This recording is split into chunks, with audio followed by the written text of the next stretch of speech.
സ്വപ്നം പോലെ കൺമുന്നിൽ കണ്ടേ പല നാളായി കാക്കും ആശകൾ കലിതുള്ളും കടലും ഇരുളറിയും കാടും വഴിയായി തീർന്നീ യാത്രയിൽ അനുരാഗം തോന്നിപ്പോയ അവരെന്റേതാകും പോലെ അപരാധം എന്നും നീയല്ലോ ഒരു ലക്ഷം കള്ളം കൊണ്ട് ഈ ലക്ഷ്യം നേടും നേരം അവൾ ലക്ഷ്മി ദേവിയായി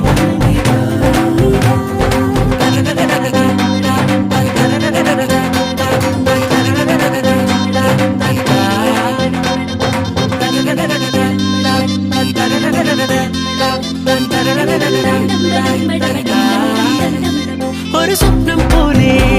കൺമുന്നിൽ കണ്ടേ പല നാളായി കാക്കും ആശ